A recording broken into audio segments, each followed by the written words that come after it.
지친 하루를 달래줄 어머니의 손맛 그대로. 올바른 재료와 정성 담은 손질. 홍시로 완성한 달콤한 감칠맛. 집에서도 편하게 택배로 받아보세요. 매콤하게 땡기는 감칠맛. 장간의 양념게장. 검색창에 장간의 양념게장을 검색해보세요. 주말에 긴급 하려고 했는데 제가 몸이 안 좋아서 못했습니다. 탄핵 가결로 결과가 나왔죠. 이후에 경제가 어떻게 될 것인지 일단은 경제 상황 봐야 되고, 그 다음에 주가 어떻게 될 것인지 우리가 생각을 해봐야 되고 등등 이런 부분에 대해서 전반적으로 한번 보셔야 되겠죠. 자, 이번에 가결 났죠.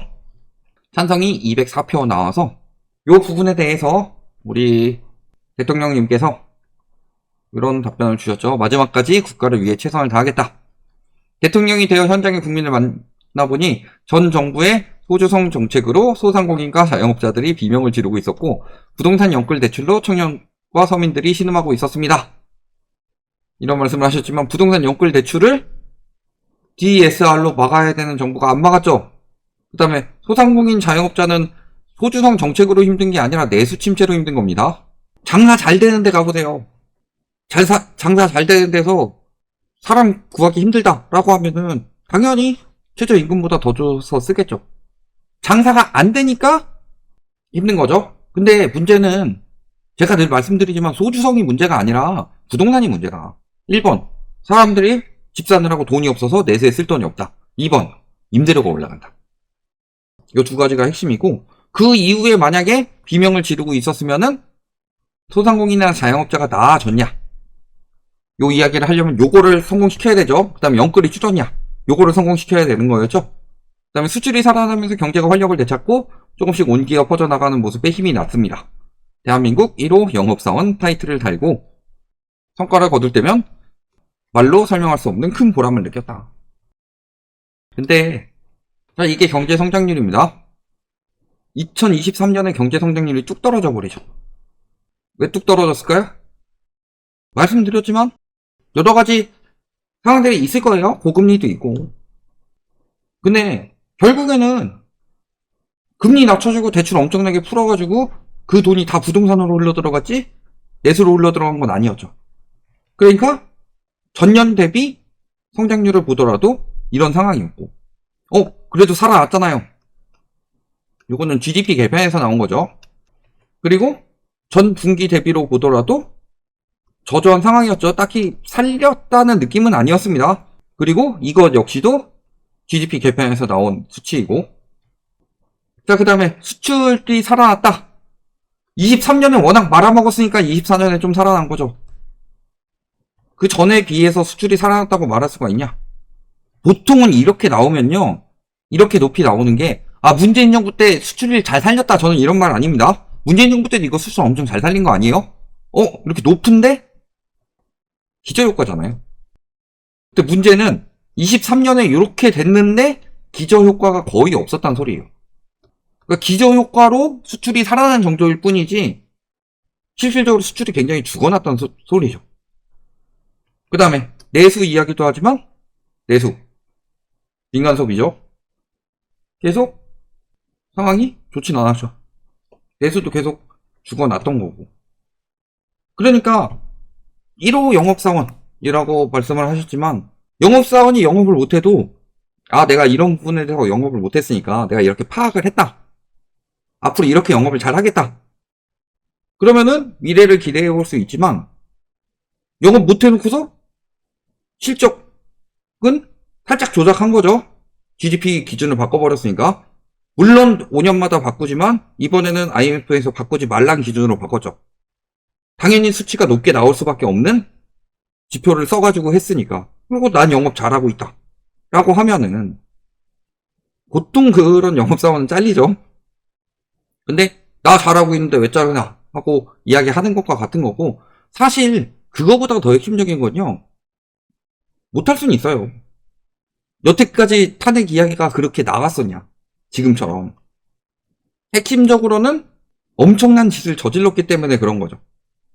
영업을 못해서가 아니라 회사의 이미지를 깎아먹으면 잘릴 수도 있는 거죠. 거의 그런 상황인 거고. 그래서 오히려 탄핵이 가결이 되면서 사실 경제면으로 탄핵됐으니까 맨날 경제 망한다. 빨리 돼서 그나마 나은 겁니다. 더 망할 수도 있는 거 그나마 나아진 거고, 이것은 제 의견뿐만이 아니라요, 최측근인 이복현 금감원장마저도 탄핵이 경제에 낫다. 왜? 이미 자기 사람들 열심히 심어놨으니까. 그렇지만 예측 가능성 측면에서 우리 경제에 낫다. 지금 경제적 불확실성이 굉장히 심하고, 특히 지도자에 대한 해외 신뢰도가 많이 떨어진 상황이기 때문에 오히려 낫다라고 말하는 거죠. 경제 경영학자 488명도 지금 경제 안정의 출발점이고, 탄핵이 지연될 경우 정책의 신뢰성이 상실될 수 있다, 이런 이야기를 한 거죠. 그러면 탄핵되고 나서 지금 증시 어때요? 우리가 핵심적으로 봐야 될 건요, 아직도 외국인들이 열심히 팔고 있다는 소리예요. 여기 보면은 기관에서 계속 매수를 하고 있는 거죠, 계엄 이후에. 그리고 탄핵 결정 난 뒤에 개인들이 많이 들어가죠. 외국인들은 계속 팔았고 개인하고 기관이 샀는데요, 오히려 기관 매수세가 줄었습니다. 이게 핵심인 거예요. 그러면 둘 중에 하나죠. 개인이 많이 매수를 했기 때문에 기관이 부담을 짊어지면서까지 살 필요가 없었다. 또는 탄핵 결정이 났으니까 기관이 굳이 그렇게 매수를 해줄 이유를 못 찾는다. 이렇게 볼 수도 있죠. 어쨌든 기관 같은 경우는 정부 명령을 받아서 하는 거고, 대통령이 탄핵 이야기 나오고 그런데 막 증시 계속 떨어지고 경제 더더욱 안 좋아지면은 당연히 탄핵에 더 힘을 실겠죠. 그러니까 열심히 매수해준 것도 있습니다. 실질적으로요, 개인 외국인 다 파는데 2,500 다시 돌아왔었죠. 근데 그 기관들에 있는 기금들은요, 국민의 미래를, 현재와 미래를 위해서 써야 되는 자금인데 증시 떠받드는데 엄청나게 쏟아 부은 거 아니에요. 결정이 났기 때문에 오히려 매수세를 줄였을 수도 있습니다. 급락하지 않게 방어하긴 하는데 예전처럼 우주 방어하면서 올리도록 만들 정도까지, 그렇게까지는 할 이유가 사라진 부분도 있고. 근데 기관이 자꾸 사주는 거는 국가 건전성 면에선 좋은 방향이 아닙니다. 증시는 사실 너무 급락해가지고 회사들이 위험해질 정도까지가 아니라면은 우주 방어해가지고 오히려 부양할 정도까지 돈을 쓰면 안 된다. 여기에 정치적 불안감이 하나 더 해소된 게 있죠. 물론 카더라인 부분도 많이 섞여 있고 진짜인 부분도 어느 정도 섞여 있지만, 실질적으로 외국인들이 돈 제일 많이 빼간 이유가 뭐겠냐.